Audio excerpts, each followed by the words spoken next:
नमस्कार, मैं चांदनी लोहारा आप सभी को स्वागत करती हूँ हमारे नागपुरी शादरी एक्सप्रेस स्टूडियो में। आज हमारे एपिसोड में एक टॉक शो के आयोजन किया गया है जिसका विषय है चाइल्ड प्रोटेक्शन। आज यहाँ पे बहुत सारे वक्तागण आए हुए हैं जो बारी बारी से अपना परिचय देंगे। नमस्कार, मेरा नाम नंदिनी चिकबराइक है।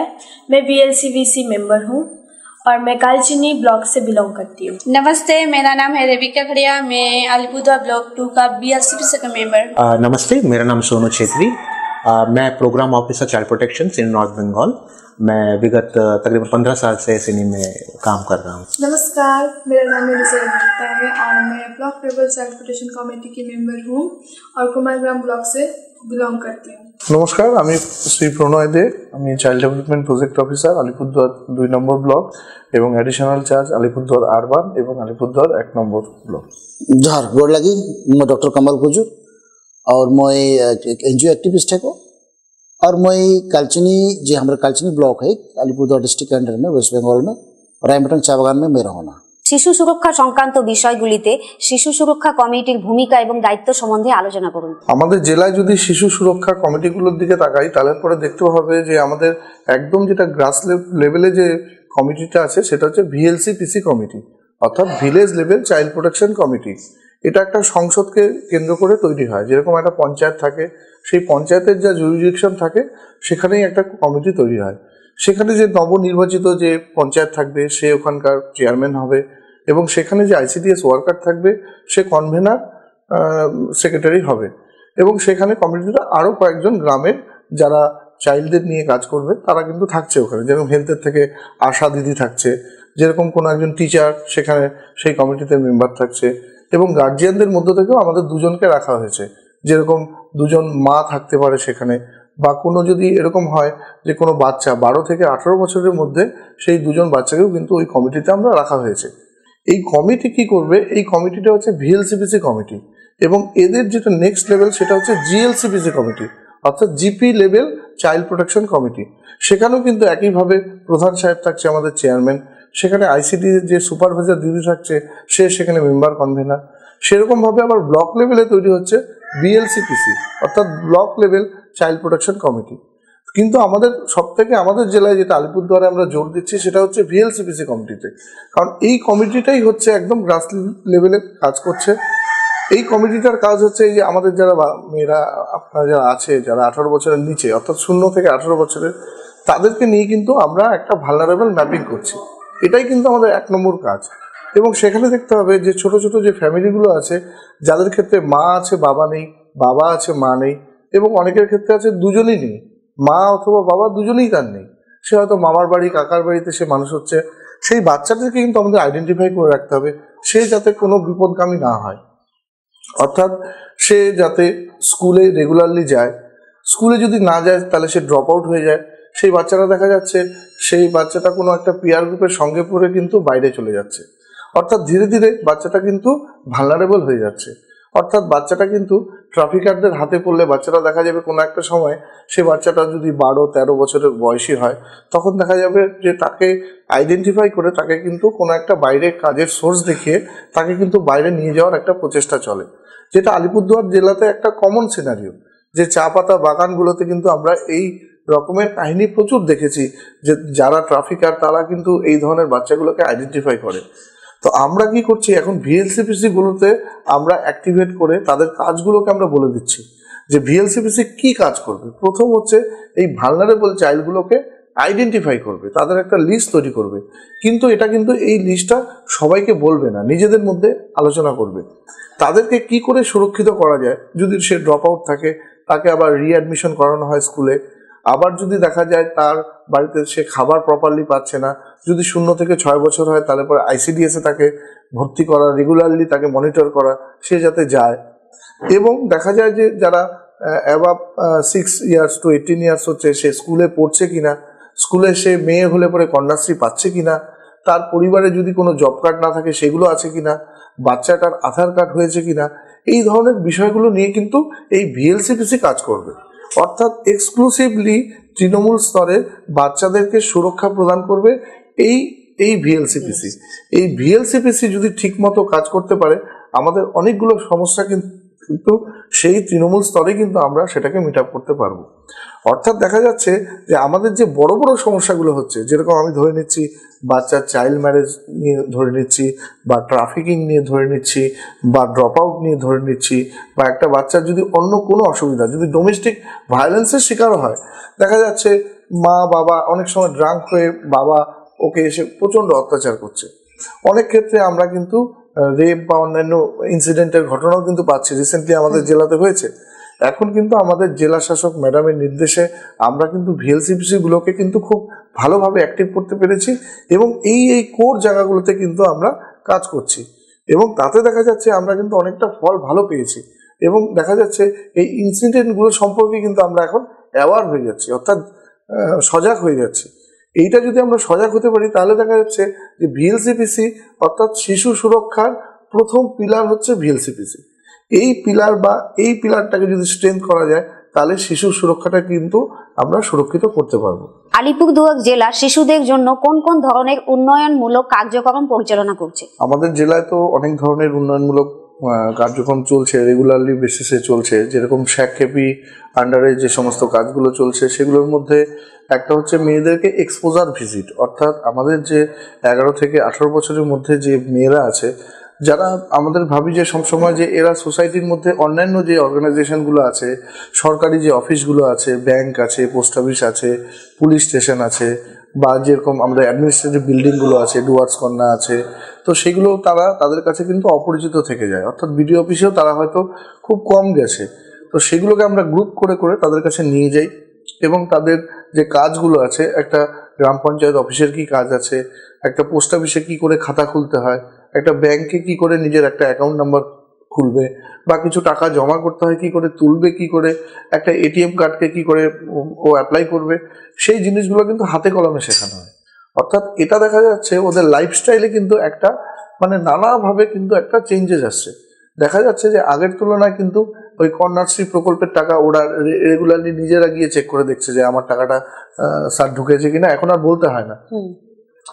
আগে যেরকম ওর মা বাবাদের অ্যাকাউন্টে ঢোকানো হতো, বা ওদের মা বাবাদের মাধ্যমে জানানো হতো যে ব্যাংকে টাকাটা ঢুকেছে কিনা, বা যেই জায়গায় কন্যাশ্রী নিয়ে সমস্যা হচ্ছে, বা কন্যাশ্রীর পরের যে প্রকল্পটা KP2 যেটা, সেটা কোথায় আটকে আছে, কেন পাচ্ছে না কেউ, সেটা কিন্তু একজন বান্ধবী তার বান্ধবীকে নিয়ে কিন্তু বিডিও অফিসে গিয়ে কনসার্ন অফিসারের সঙ্গে কথা বলে কিন্তু জানতে পারছে।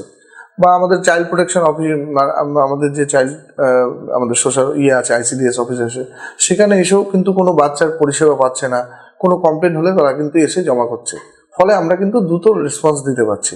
অর্থাৎ এই গ্রুপটার জন্য কিন্তু এই এক্সপোজার ভিজিটটা একটা দারুণ মানে চেঞ্জেস দেখা যাচ্ছে।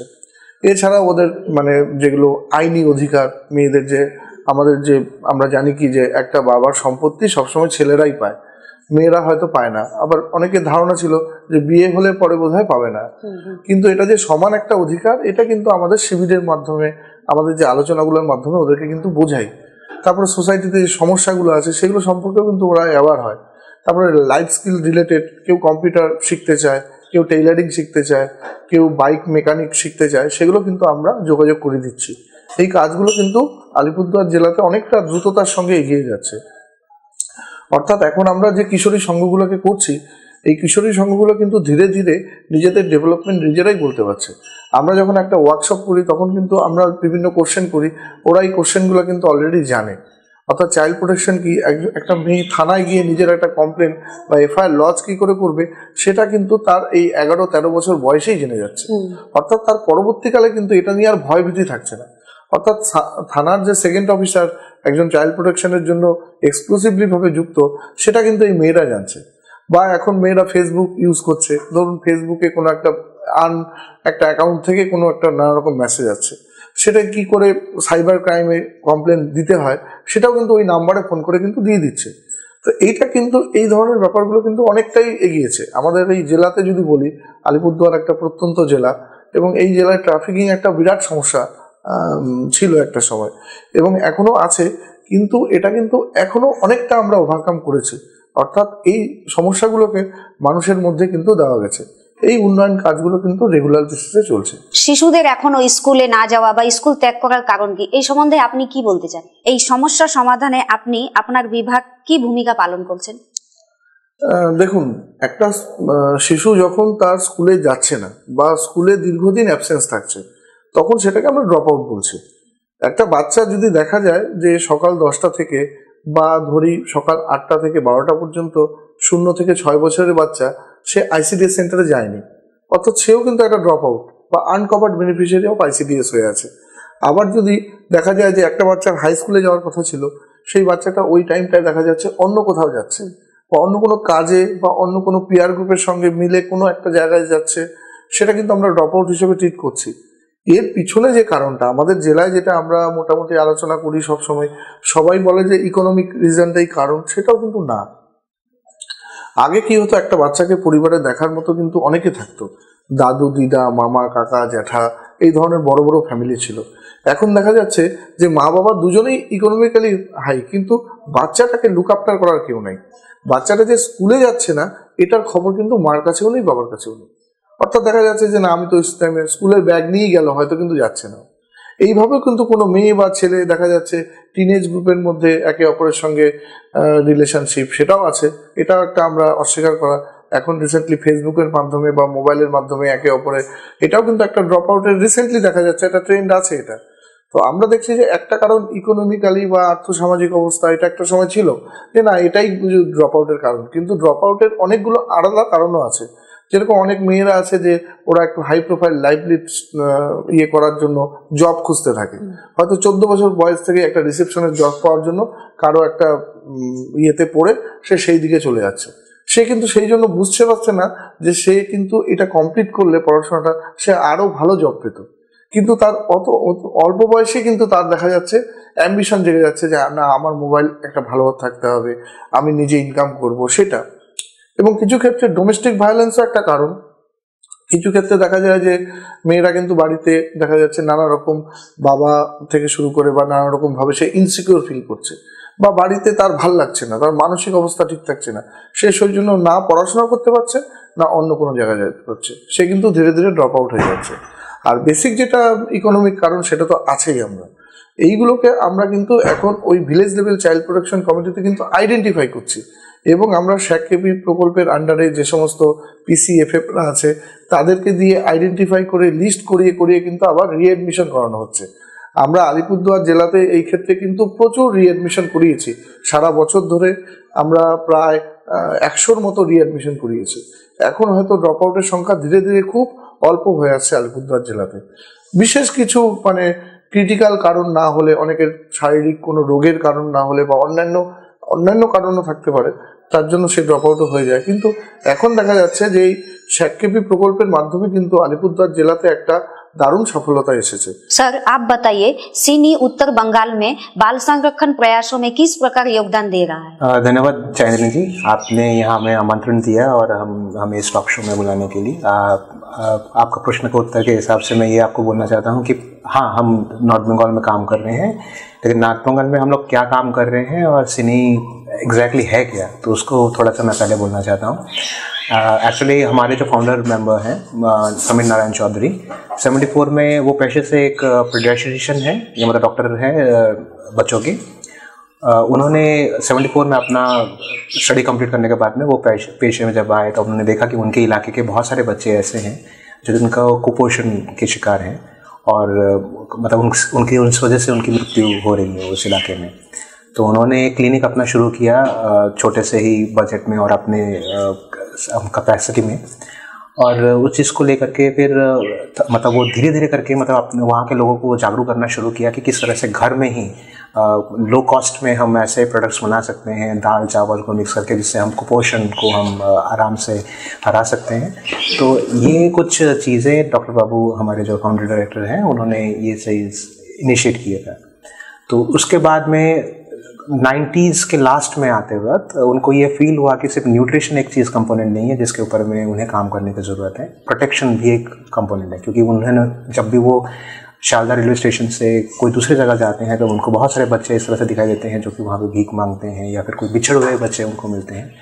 तो छोटे पैमाने पे वो railway station Sharda railway station में ही चाइल्ड प्रोटेक्शन का काम स्टार्ट हुआ, वहाँ पे उन्होंने बहुत सारे बच्चों को उन्होंने अलग अलग लोकेशन से, चाहे वो नॉर्थ बंगाल हो, आसाम हो, फिर नॉर्थ ईस्ट के एरियाज़ हो, वहाँ से बच्चों को उन्होंने देखा कि ये बच्चे यहाँ पे शारदा में आ रहे हैं। तो ये उसका एक स्टडी हुआ। स्टडी होने के बाद में ये फील हुआ कि नॉर्थ बंगाल एक एरिया है जहाँ पे काम करने का ज़रूरत है। सिलीगुड़ी एक ऐसा एरिया है जहाँ पे बहुत सारे बच्चे, डूअर्स के भी बहुत सारे बच्चे उसी रूट को माध्यम से सिलीगुड़ी होते हुए वो कलकत्ता पहुँचते हैं।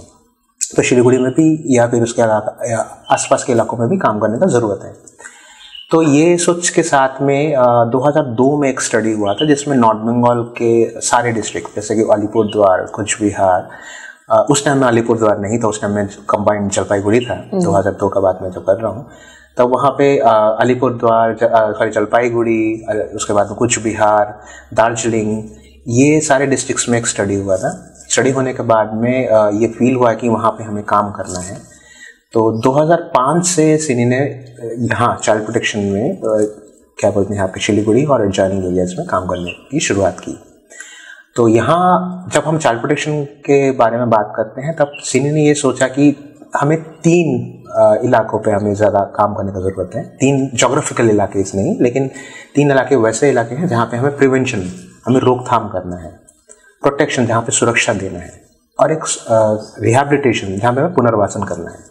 तो ये 3 इलाके पे हमने काम करने का संकल्प लिया। उसके बाद में हम यहाँ सिनी नॉर्थ बंगाल के जो डिस्ट्रिक्ट्स हैं, जैसे अलीपुरद्वार, जलपाईगुड़ी, कालिम्पोंग, दार्जिलिंग, ये इलाके में हम प्रिवेंशन में ज़्यादा फोकस कर रहे हैं। प्रिवेंशन में ज़्यादा फोकस करते हैं, जैसे कि इससे पहले क्या नाम है, हमारे जो वक्ता है उन्होंने कहा कि village level child protection committees हो गए, ये ऑलरेडी गवर्नमेंट की मतलब कुछ एक मैकेनिज्म्स हैं जिससे हम रूट एकदम तृणमूल लेवल में, जैसा उन्होंने कहा कि ग्रास रूट लेवल तक हम सर्विसेज को पहुंचा सकते हैं जिन लोगों के लिए सर्विस बनी हुई है। लेकिन सरकारी तंत्र में सब अच्छे तरह से हो और किस तरह से हो सकता है, उस पर्टिकुलर एरिया को वो पर्टिकुलर वैक्यूम को हमको फिलअप करना पड़ता है, मतलब वो उसको किस तरह से हेल्ड होल्डिंग सपोर्ट देना पड़ता है। तो एनजीओ का काम मोर और लेस यही है। तो हम जितने भी जगह हैं, चाहे जिन डिस्ट्रिक्ट का नाम मैंने आपको पहले लिया, तो वहाँ डिस्ट्रिक्ट्स में हम लोग सरकारी संस्थाओं को हम मदद करते हैं, जैसे कि किस तरह से फॉर्मेशन किया जाए, कैपेसिटी बिल्ड करने का, मतलब उन संस्थाओं का, और जो लोग उस कमिटीज़ में हैं उनका कैपेसिटी बिल्ड करना, वो हमारे टेक्निकल एक्सपर्टीज़ के थ्रू हम करवाते हैं।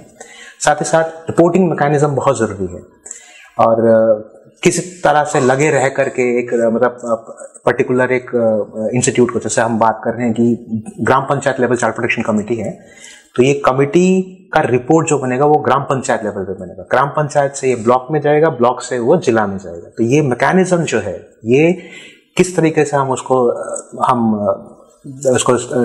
शक्तिशाली बना सकते हैं और ये रिपोर्टिंग अच्छे से हो, यही हम काम कर रहे हैं हमारे प्रिवेंशन एस्पेक्ट में। इसके अलावा हम प्रोटेक्शन में पहले हम चाइल्ड हेल्पलाइन, अभी जिसे हम चाइल्ड हेल्पलाइन कहते हैं, चाइल्ड लाइन सर्विसेज, हम वो रन करते थे, जिसमें हम रेस्क्यू, रिस्टोरेशन, ये सारे कंपोनेंट्स हम करते थे। कोई बच्चा अगर मिल गया है तो वो चाइल्ड लाइन के नंबर के थ्रू हम काम करते थे। अभी फ़िलहाल ये सारी जो परिसेवा है वो आपकी सरकार खुद ही चलाती है, जिला खुद ही आपका चाइल्ड हेल्पलाइन नंबर चला रहा है। इसके बाद जैसे कि मैंने आपको कहा कि प्रिवेंशन और प्रोटेक्शन ये 2 कंपोनेंट होंगे। देन रिहैबिलिटेशन में, मतलब हम पुनर्वासन करने की जगह पे हमारा एक ओपन शेल्टर सर्विसेज है। ओपन शेल्टर सर्विस क्या है? ये एक ऐसा चीज़ है कि जैसे कि मान लीजिए कि आप कोई स्लम में हैं, कोई एक बस्ती है, वहाँ पे माता पिता दोनों काम में जाते हैं और बच्चा घर में रहता है, और वो हो सकता है कि मतलब बहुत ज़्यादा दयनीय अवस्था में है और उसका किसी समय भी शोषण हो सकता है। तो ऐसे बच्चों को रखने के लिए सरकार की एक परिसेवा है ओपन शेल्टर। तो वहाँ पे इस शेल्टर में क्या कर सकते हैं कि वो बच्चे आकर के जितना समय रहना चाहते हैं वो रह सकते हैं। जब उनके माँ पिताजी अपने काम से वापस आते हैं तब वो अपने बच्चों को लेकर के जा सकते हैं। तो ये पर्टिकुलर सर्विसेज में हम वहाँ पे सरकार के द्वारा उन पर्टिकुलर बच्चे जब तक वो स्टे करते हैं तो उनको भोजन का प्रावधान है। इसके अलावा 2 केयर गिवर्स हैं और ब्रिज कोर्स इंस्ट्रक्टर्स हैं जो कि उनको उनके स्कूल के जो टीचिंग्स हैं या फिर उनको पढ़ाया लिखाया जाता है उस पर वो हेल्प करवा दे सकते हैं। कुछ सीसी एक्टिविटीज़ में है, करिकुलम एक्टिविटीज़ है, वहाँ कर सकते हैं। मतलब एक हॉलिस्टिक वे में बहुत अच्छे से पूर्णतः रूप में एक बच्चे को जो सर्विसेज जिसका उनको अभाव होता है वैसे सर्विसेज हम इस ओपन शेल्टर से देने की व्यवस्था करते हैं। तो ये भी सरकार की एक परियोजना है। तो इसको हम सीनी हमारे रिहैबिलिटेशन एस्पेक्ट्स के हिसाब से हम रन करते हैं। तो आपने पूछा था कि किस तरीके से सीनी नॉर्थ बंगाल एरिया में काम कर रहा है, तो ये सिलीगुड़ी के पोर्शन में रहा। अब अलीपुरद्वार के कॉन्टेक्स्ट में आपको मैं बोल रहा हूँ, अलीपुरद्वार में हम जितने भी जिला लेवल कमिटीज़ हैं, सरकारी जो कमिटीज़ हैं, उसमें हम जिला को जाकर के हेल्प प्रोवाइड करते हैं, जहाँ जहाँ टेक्निकल हेल्प हो सके। जैसे कोई कमेटी को फॉर्मेशन करने में हर एक आदमी का क्या रोल हो सकता है, उसके बारे में एक राइटअप बना करके हम पेश कर सकते हैं। कुछ एक्टिविटी, इनोवेटिव एक्टिविटीज़ हो कि ये पर्टिकुलर एक्टिविटी करने से चाइल्ड पार्टिसिपेशन इंश्योर हो सकता है एक पर्टिकुलर इलाके में, वो चीज़ों को लेकर के हम डिस्ट्रिक्ट के साथ में बहुत बात करते हैं। साथ ही साथ में ज़िला के साथ में हम एक स्पॉन्सरशिप स्कीम है, इसके अलावा मतलब क्या नाम है, जो भी स्पॉन्सरशिप के जो बारे में भी शायद हमारे बीच में मौजूद हैं DCPO साहब, तो वो स्पॉन्सरशिप स्कीम के बारे में वो बताएंगे कि स्पॉन्सरशिप स्कीम क्या है। तो वो स्पॉन्सरशिप स्कीम में कौन कौन से बच्चों को आइडेंटिफाई करके दिया जाना चाहिए और उनका कैसे फॉलोअप हो सकता है, इस चीज़ों को भी हम डिस्ट्रिक्ट को हेल्प प्रोवाइड करते हैं। तो ये इन अ नटशेल सीनी नॉर्थ बंगाल एरिया में इस तरह से काम कर रहे हैं। बाल संरक्षण पहल को आगे बढ़ाने में मीडिया संगठन क्या भूमिका निभा सकती है? जो आपने चांदनी जी से क्वेश्चन पूछा कि मीडिया किस तरह से एक्टिव रोल प्ले कर सकता है चाइल्ड प्रोटेक्शन के लिए, और वहाँ पे चाइल्ड प्रोटेक्शन में किस तरीके से मतलब मीडिया को कुछ एक चीज़ों का ध्यान रखना चाहिए, ये दो चीज़ें हैं जो कि मैं आपके माध्यम से और जो भी हमारे श्रोता है मैं उनको मैं बताना चाहता हूँ। डेफिनेटली अगर हम बात करते हैं, हम गणतांत्रिक देश में रहते हैं, तो उसका चौथा स्तंभ मीडिया है। तो मीडिया का रोल बहुत इंपॉर्टेंट है। तो उसमें हम ये बोलते हैं कि हम देखते हैं आए दिन बहुत सारे सेंसिटिव केसेस होते हैं जहाँ पे बच्चों का रिपोर्टिंग या मतलब जो बच्चे हैं जिनको साथ में किसी तरह का शोषण हुआ है, वहाँ पे जब रिपोर्टिंग का बात आता है, जब न्यूज़ कवरेज करने का बात आता है, तो वहाँ पे कुछ एक ऑर्गेनाइजेशन है जिन कुछ इच्छा के हिसाब से वो करते हैं और कुछ एक मतलब अचानक से उनसे हो जाता है। कुछ ऐसे मीडिया हाउसेज हैं जिसमें बच्चों का आइडेंटिटी वो डिस्क्लोज करते हैं, जो कानून के हिसाब से वर्जित है। मतलब ये नहीं किया जाना चाहिए। अब मुझे जहाँ तक मालूम है कि जब हम बात करते हैं कि बच्चों का आइडेंटिटी डिस्क्लोज नहीं करना है, वो जे एक्ट में कुछ प्रावधान है जिसके हिसाब से कानूनी कार्रवाई की जा सकती है। ये बहुत सारे मीडिया हाउसेस को मालूम नहीं है। तो वहाँ पे एज सच एक बच्चा है जिसके साथ में किसी तरह का शोषण हुआ है, चाहे उसके साथ में कोई सेक्सुअल अब्यूज़ हुआ है या कोई चाइल्ड लेबर के हिसाब से मतलब उनको रिकवरी किया गया है, या कोई चाइल्ड मैरिज है, कोई चाइल्ड ट्रैफिकिंग का विक्टिम है, जब भी कभी हम देखते हैं कि किसी तरह से वो सरकारी तंत्र के अंदर में किसी तरह की सर्विस लेने के लिए वो आते हैं, तो वहाँ पे मीडिया उस चीज़ों को कवर करने के लिए आती है। तो वहाँ पे थोड़ा बहुत सेंसिबल होना, वहाँ पे थोड़ा संवेदनशील होना मीडिया को ज़रूरत है कि कहाँ पर बच्चा का मुझे फेस दिखाना है। मे भी बहुत सारे मीडिया हाउसेस होते हैं कि वो फेस नहीं दिखाते हैं, ब्लर कर देते हैं, लेकिन क्या होता है कि उनके एसोसिएट जो है, तो उनके साथी संबंधी जो है, माँ का तो शायद फेस ब्लर नहीं करते हैं या उनके फ्रेंड का फेस ब्लर नहीं करते हैं, जिससे उनका आइडेंटिटी वो डिस्क्लोज हो सकता है। वो कभी कभी इस तरह से भी बोलते हैं कि जब आप कवरेज करने चले जाते हैं तो कुछ एरिया वो हाईलाइट कर देते हैं कि फलाना जगह के फलाना टी गार्डन के फलाना लाइन का बच्चा का नाम नहीं लिया, लेकिन इतना जब हम स्पेसिफिक हो जाते हैं तो उसको आइडेंटिफाई करना बहुत इजी हो जाता है कि ये फलाना लाइन का कौन सा बच्चा है। तो ये चीज़ों को थोड़ा बहुत सेंसिबल होना पड़ेगा मीडिया को कि इस इलाकों से हमें बच्चों का जो आइडेंटिटी है, उसका जो परिचय है वो हमें गोपनीय रखना है, मतलब इस तरह से जग जाहिर नहीं करना है। हाँ, आप मीडिया को मतलब इन्फॉर्मेशन आप कवर कीजिए, आप क्या घटना हुई है उसको कवर कीजिए, उनका आइडेंटिटी डिस्क्लोज करने का ज़रूरत नहीं है। एक दूसरा नंबर चीज़ है कि बहुत सारे स्कीम एंड सर्विसेज के बारे में अभी लोगों को मालूम नहीं रहता है। हम कोशिश करते हैं कि जिला के साथ में, पुलिस के साथ में जितना भी हो सके हम ऐसी सर्विसेज के बारे में बताना की कोशिश करते हैं कि जहाँ पे बच्चों का हेल्प हो सके। जैसे कि मैंने आपको कहा कि स्पॉन्सरशिप स्कीम एक ऐसी स्कीम है जिसके बारे में हमारे आने वाले जो प्रवक्ता हैं और व्यक्ति हैं, मतलब जो DCPO से आए हैं, वो बोलेंगे उनके बारे में। तो ऐसे स्कीम एंड सर्विसेज के बारे में जनसाधारण को मालूम ही नहीं है, हमें मालूम है। हम क्या कर सकते हैं कि एक मेला में खड़े होकर के या फिर माइक ले करके हम एक पर्टिकुलर एरिया में हम माइकिंग करके इन्फॉर्मेशन कर सकते हैं। ज़रूर से ज़्यादा हो सकता है तो एक पैम्पलेट बना करके हम लोग दे सकते हैं, लेकिन जिस पॉपुलेशन को वो चाहिए वो शायद वो पैम्पलेट पढ़ने के सिचुएशन में भी नहीं होगा, वो पैम्पलेट नहीं पढ़ सकता है। तो हम मीडिया का यहाँ रोल इम्पोर्टेंट है, क्योंकि आज के टाइम में तकरीबन सभी के पास में ना भी हो एक स्मार्टफोन रहता ही है, तो वो अपना किसी के पास में नहीं हो, किसी दूसरे के पास में भी हो, तो वो दूसरे के मोबाइल के थ्रू वो देख सकते हैं। तो यहाँ पे मीडिया को जब वो किसी तरह का कवरेज करते हैं, इस तरह का टॉक शो जैसा आप हमारे साथ में कर रहे हैं, तो ये सर्विसेज के बारे में हम लोगों तक इस वीडियो के थ्रू भी पता सकते हैं कि स्पॉन्सरशिप स्कीम है जिसके बारे में लोगों को जानकारी होना चाहिए, कौन से बच्चे इसमें आ सकते हैं, किन बच्चों को इसका सुख सुविधा मिल सकता है। तो ऐसे कुछ सर्विसेज हैं, तो ये मीडिया यहाँ रोल प्ले कर सकता है। सिर्फ स्पॉन्सरशिप स्कीम के बारे में नहीं, लीगल एड जो है, मतलब अगर मान लीजिए कि पुलिस थाना में अगर कोई आता है और उसको कोई कंप्लेंट अगर लिख के देता है, तो मे भी शायद पुलिस ऑफिसर्स वहाँ पे ड्यूटी ऑफिसर्स होते हैं, वो बहुत कभी कभी किसी टाइम में वो व्यस्त रहते हैं, उनके बहुत सारे लॉ इन्फोर्समेंट का ड्यूटी रहता है, लॉ को मतलब देखना पड़ता है।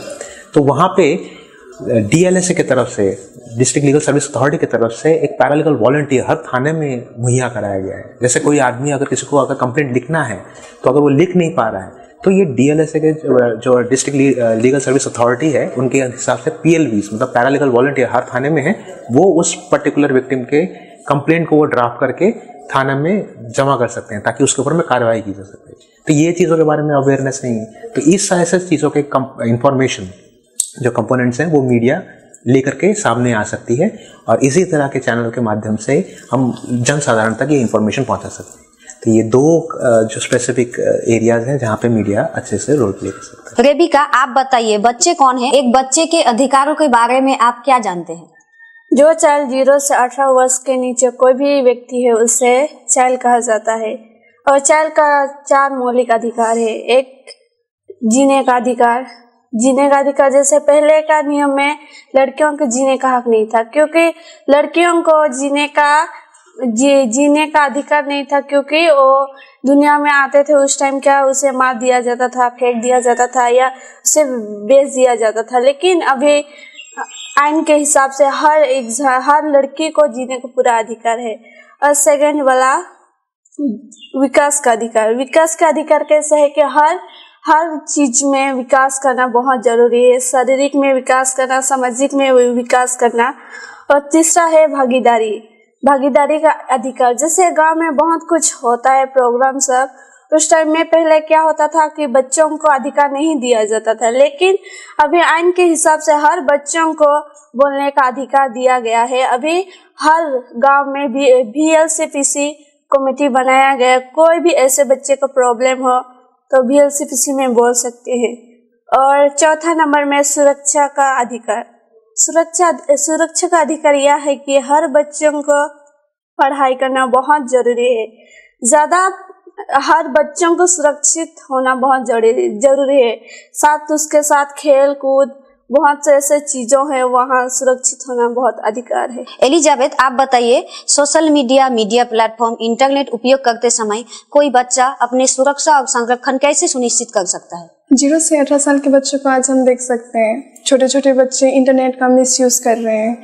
टीनेजर के बच्चे इंटरनेट के सहारे से गेमिंग कर रहे हैं, कभी कभी रात भर जग कर वो गेमिंग कर रहे हैं, जिससे कि उनकी आंखों में प्रॉब्लम देखा जाता है, सर दर्द और ये शोल्डर में दर्द या ये सारे हेल्थ प्रॉब्लम उनमें देखा जा रहा है। सोशल मीडिया प्लेटफॉर्म, मान लीजिए एक लड़की अपना फोटो या कहीं जाती है, साड़ी वाड़ी पहनती है, वो सब का फोटो क्लिक करके वो इंस्टाग्राम पर पोस्ट करती है। पोस्ट करने के बाद जो वो कमेंट सेक्शन है वहाँ कमेंट्स आते ही हैं, तो जस्ट लाइक आप बहुत अच्छी लग रही हो, ब्यूटीफुल साड़ी, या बहुत सारे अच्छे अच्छे कमेंट्स भी आते हैं। साथ में गंदे कमेंट्स, बुरे कमेंट्स भी आते हैं। साथ उसके उस फोटो को ट्रोल भी किया जाता है, जिससे कि वो लड़की समाज से दूर जाने लगती है, समाज से भागने लगती है, अपने आस पड़ोस के लोगों से, अपने दोस्तों से मिलना जुलना, बात करना बंद कर देती है। और सोशल मीडिया और गेमिंग के बच्चों जब वो इंटरनेट में इतना घुस जाते हैं कि समाज से वंचित हो जाते हैं। और उनके एज के बच्चे जो फुटबॉल में अच्छे खेलते हैं, क्रिकेट अच्छे खेलते हैं, लाइक बैडमिंटन, ये सारे खेल में जो बच्चे अच्छे होते हैं, उनके एज के बच्चे, उन सब से वो घुल मिल नहीं सकते या उन लोग से मिलजुल के रह नहीं पाते। इससे इन सारी चीज़ों से, गेमिंग और सोशल मीडिया प्लेटफॉर्म से वो क्या होता है कि जितना ज़्यादा ध्यान उसमें देते हैं, जिससे जब वो पढ़ने बैठते हैं या स्टडी में भी बहुत इफेक्ट करता है ये सारी चीज़ें, वो पढ़ाई में ध्यान नहीं दे पाते हैं, जिससे उसके बाद ये सारी चीज़ें की वजह से वो अपनी पढ़ाई में ध्यान नहीं दे पाते। इन सब से बचने के लिए मैं सजेस्ट करूँगी कि उन लोग को सोशल मीडिया प्लेटफॉर्म या जो भी जैसे इंस्टाग्राम, व्हाट्सएप, ये जो भी है इन सारे चीज़ों में अपना आइडेंटिटी शेयर ना करें तो वो सेफ रहेंगे, और इन सब का उपयोग जितना कम करें उतना अच्छा रहेगा। रेबिका, आप बताइए किसी बच्चे के लिए बाल विवाह से संबंधित नुकसान या परिणाम क्या है? बाल विवाह के अवधारणा से आप क्या समझते हैं? हम समझते हैं कि पहले लड़कियों का 18 साल से नीचे और 21 लड़कों का 21 साल से नीचे कोई भी ऐसा शादी होता है उसे चाइल्ड मैरिज कहा जाता है। कानूनी नियम से बनाया गया है कि लड़की का 18 साल से ऊपर और लड़का का 21 साल से ऊपर शादी किया जा सकता है, लेकिन अभी अपने रीति रिवाज के वजह से गांव में दिखा जाता है कि अपने रीति रिवाज के वजह से शादी कर दिया जाता था, और अभी तो कानूनी नियम से बनाया गया है कि ऐसे होने से जेल भी हो सकता है, सजा भी मिल सकते है। हर लड़की को 18 से बाद ही शादी करना है, लड़का को हर 21 साल से बाद ही शादी करना है, क्योंकि अगर चाइल्ड मैरिज हो भी जाता है उसके बाद क्या होता है कि लड़की लोग का ज्यादा प्रभाव होता है, क्योंकि लड़का भी वैसे ही प्रॉब्लम में रहता है लेकिन ज्यादा लड़की लोग को प्रभाव पाता है, क्योंकि जब प्रेग्नेंट होता है जब मम्मी उस टाइम क्या होता है डेथ होने का बहुत चांसेस रहता है, क्योंकि वो खुद नॉर्मल रहता है, वो बच्चे को क्या जन्म दे, खुद बच्चा रहता है वो बच्चों को क्या जन्म दे, उसी को चाइल्ड मैरिज कहा जाता है। Thank you. किसी बच्चे के लिए बाल विवाह से संबंधित नुकसान या परिणाम क्या है? So first of all, I would like to thank you for considering me. So as we know, like 18 से नीचे और 21 से नीचे, 18 से नीचे लड़की लोग के लिए और 21 से नीचे लड़कों लोग के लिए अगर वो लोग विवाह कर रहे हैं तो उन लोग को चाइल्ड मैरिज कंसिडर किया जाता है। तो उन लोग को क्या प्रॉब्लम फेस होता है जब उन लोग चाइल्ड मैरिज करते हैं? तो फर्स्ट ऑफ ऑल एडुकेशन में उन लोग को लेक ऑफ एडुकेशन होता है, जैसे कि जब वो लोग शादी करते हैं तो उन लोग को शर्म आता है, जैसे कि लड़की सिंदूर लगा के स्कूल नहीं जा सकती, उन लोग को शर्म लगता है, तो वो उन लोग को एडुकेशन मिलने में बहुत प्रॉब्लम हो जाता है उस टाइम। और उसके बाद एडुकेशन में उन लोग को बेनिफिट्स नहीं मिल सकता है, जैसे कि कन्याश्री, जब वो विवाह कर लेते हैं तो वो लोग एलिजिबल नहीं होते हैं कन्याश्री का एप्लीकेशन भरने के लिए। और नेक्स्ट हेल्थ प्रॉब्लम, ऑब्वियसली अगर वो विवाह कर रहे हैं तो ऑब्वियसली किन दिनों के बाद ही में वो लोग प्रेग्नेंट हो जाते हैं, तो प्रेग्नेंट होने के बाद में वही मैच्योर नहीं है, वही 15 साल की बच्ची अगर मैच्योर नहीं, उन लोग का बॉडी मैच्योर नहीं है तो वो कैसे एक बेबी को बर्थ दे सकती है, तो उसके वजह से वो लाइक डेथ भी हो सकता है। इट्स नॉट कंसिडर कि वो डेथ ही हो जाए, अगर वो बर्थ भी दे रही है बच्चा का तो पोलियो एक अच्छा एग्जाम्पल है, जैसे कि 7 मंथ में कोई बर्थ दे देता है और उन लोग को पोलियो हो जाता है। नेक्स्ट प्रॉब्लम जो है सोसाइटी बेसिकली गर्ल के फैमिली को इफेक्ट करता है ज़्यादातर, जैसे कि लड़की होना मतलब एक प्रॉब्लम भी है, but I will not consider it as a problem because I am also a girl and I am working so hard. तो उसके बाद सोसाइटी क्या प्रॉब्लम लाती है, जैसे कि अगर वो विवाह कर लिए तो उन लोग का कैरेक्टर में ज़्यादा आ जाता है और उन लोग का माँ पिताजी का बेइज्जत हो जाता है। तो this is what I would like to say, and या I would like to say everyone that please don't do a child marriage after getting matured and after you have your age to get marriage, उसके बाद ही आप marriage कीजिए। Thank you. Nandini, आप बताइए बाल तस्करी से आप क्या समझते हैं? अगर आपको BLCPC के सदस्य के रूप में आपके इलाके में बाल तस्करी के बारे में कुछ घटना पता चलता है तो आप किस सरकारी विभागों में ऑफिसरों को आप इस बारे में सूचना करेंगे? तो मेरे हिसाब से ट्रैफिकिंग होता है कि जो जैसे कि कोई अनजान आदमी ऐसे ही ऑफर कर लेता है, जैसे कि अभी को कितने ही मतलब बच्चे हैं हमारे गांव में या फिर पूरे देश में ही, उन लोग को अभी नीड्स हो जाता है पैसा का, तो जब उन लोग को पैसा का लत लग जाता है किसी कारण से या फिर ऐसे ही कोई हो जाता है तो उन लोग को काम या फिर कुछ जरिया चाहिए पैसा कमाने का। तो ऐसे ही केस में लाइक कोई अनजान आ जाता है उन लोग के लाइफ में और उन लोग को बहला बहका के उन लोग को कोई ऑफर करता है, जैसे कि जॉब भी हो गया, लेकिन उन लोग को जब वहाँ से लेके जाता है तो वो पता नहीं चलता है कि कहाँ लेके जा रहे हैं। तो उन लोग को एज ए बहला बहका के लेके गया है। जैसे कि यहाँ पर तो उन लोग को अच्छा से बोला गया कि हम वहां पर आपको एक अच्छा सा होटल में देंगे, वेटर ही देंगे as a child. Waiter normal है, लेकिन उन लोग को पता नहीं है, एग्जैक्ट पता नहीं होता है कि क्या हो रहा है, क्योंकि जो उन लोग को ले जा रहा है उन लोग को पता है कि वो ट्रैफिकिंग कर रहा है, लेकिन जो जिसको वो लोग बोल रहे हैं उन लोग को पता नहीं है कि ट्रैफिकिंग होने वाला है उन लोग से। तो जब वो लोग चले जाते हैं, ले जाते हैं, as a concern of parents का कंसर्न भी हो जाता है। लेकिन कभी कभी ये हो जाता है कि कोई का पेरेंट्स इलिटरेट होता है, पढ़ा लिखा कम होता है, तो उन लोग को बहलाना बहकाना बहुत आसान हो जाता है। तो वैसे ही करके ट्रैफिकिंग किया जाता है और बाहर लेके जाके उन लोग को पता भी नहीं है क्या होता है। और एक्चुअली में होता है जैसे कि केमिकल फैक्ट्री में किया जाता है, और बच्चे लोग को मतलब रिस्ट्रिक्ट है, बहुत ही रिस्ट्रिक्ट है केमिकल फैक्ट्रीज में, क्योंकि उन लोग को उन लोग का बॉडी भी मैच्योर नहीं होता है केमिकल सहने के लिए। जितना जैसे कि हम लोग का ह्यूमन बॉडी अभी थोड़ा सा मैच्योर है, तो उस कारण से 2-3 साल उन लोग का तो मैच्योर नहीं होता, उन लोग को ज्यादा धूप भी नहीं हम लोग दे सकते, गर्म भी। तो वैसे ही एज 25-26 वो एज का उन लोग फैक्ट्रीज में काम कर सकते हैं, लेकिन हम लोग फैक्ट्रीज में नहीं कर सकते। और अभी बहुत सारा किडनैपिंग्स भी हो रहा है, किडनैप कर लेते हैं, फिर ऑर्गन्स लोग बेच देते हैं, मार के ऑर्गन्स बेचा जाता है। फिर उन लोग को बेगिंग स्ट्रीट में, जैसे कि रास्ता में उन लोग का ऑर्गन्स को काटा जाता है और उन लोग को भीख मांगने के लिए स्ट्रीट में भेजा जाता है। और उसके बाद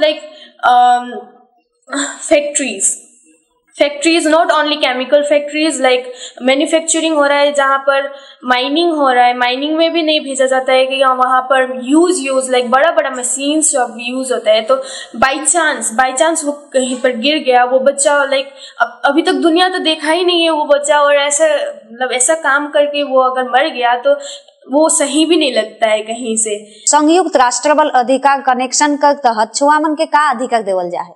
ये United Nations convention of the rights of the child जो फॉर्मुलेशन कही रहे, ये हमने के सबसे पहले जाने पड़ी जे गारंटीड कर ली यूनिवर्सली कल यूनाइटेड नेशन से ये चीज का पारित करल जा है।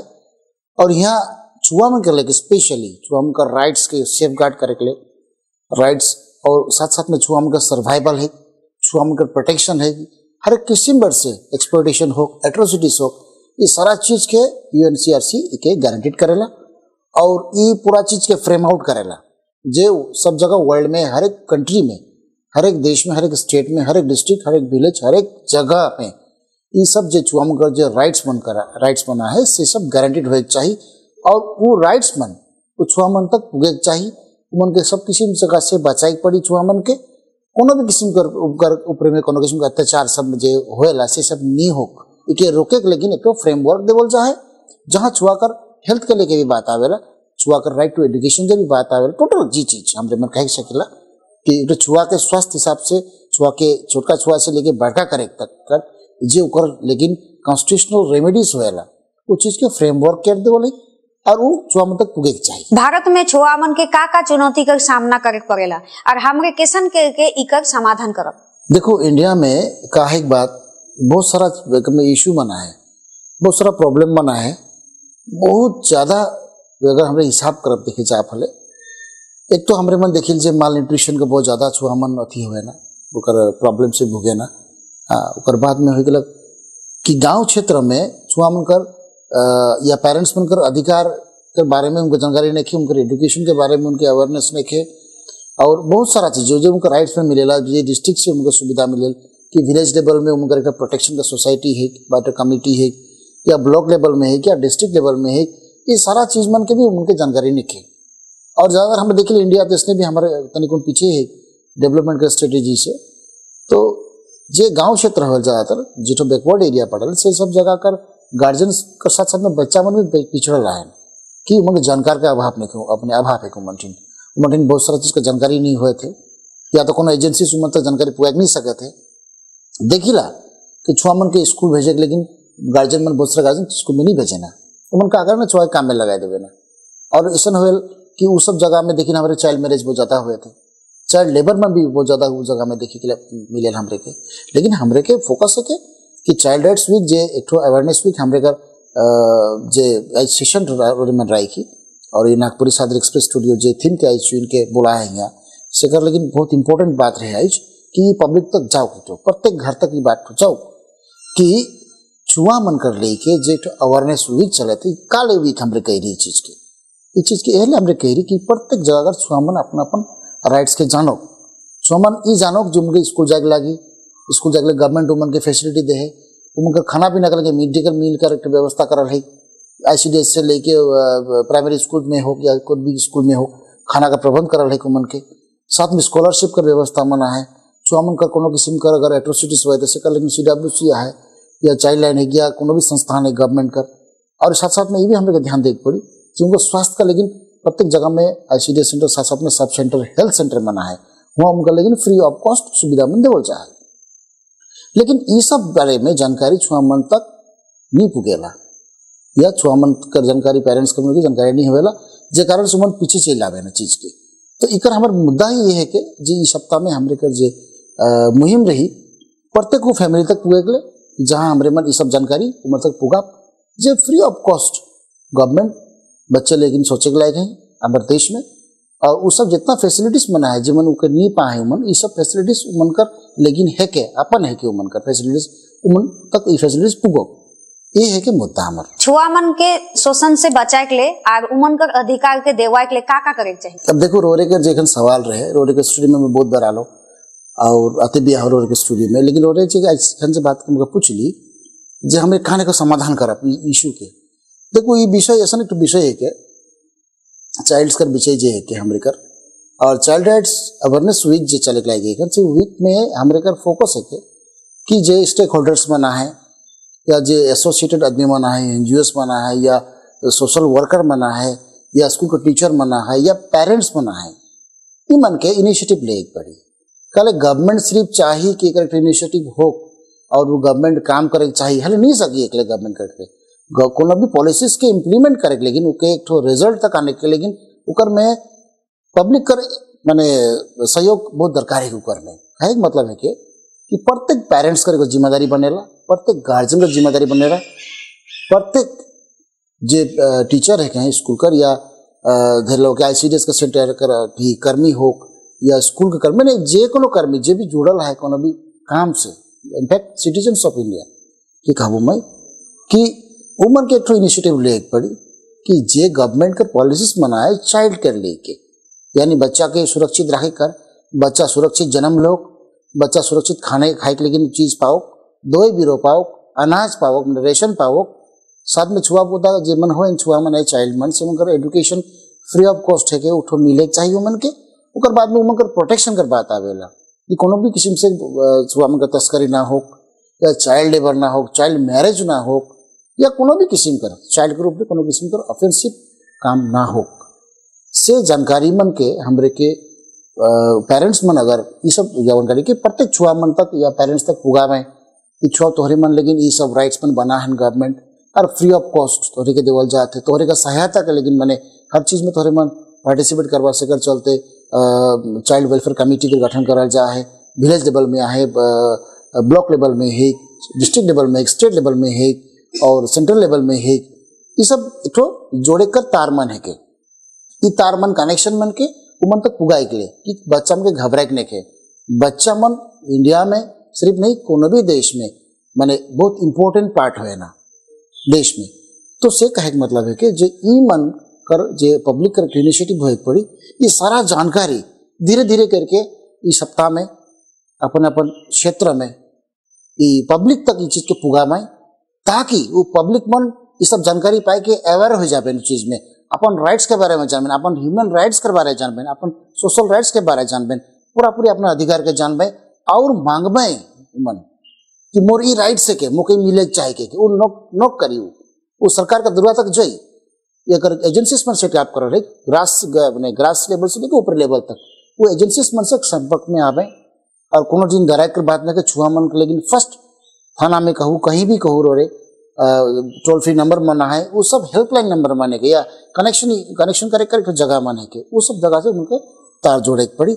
हले मौके लागेल कि हमरे मन जे चाइल्ड राइट्स वीक के हमरे जे अटेंड करे ये कार्यक्रम को ई मैसेज तो सब जगह जाई और मौके लागेल पूरा विश्वास है जे कि हमरे कंटिन्यू रखा फले हमरे मन छुआम के ऊपर जे हुए थे अत्याचार या जानकारी जे चीज मना है से कि हमरे पूरा करे सकत और बच्चा में सुरक्षित रख सको हमारे देश में। आप सबों को धन्यवाद देना चाहती हूँ हमारे नागपुरी शादरी एक्सप्रेस स्टूडियो में आने के लिए। धन्यवाद।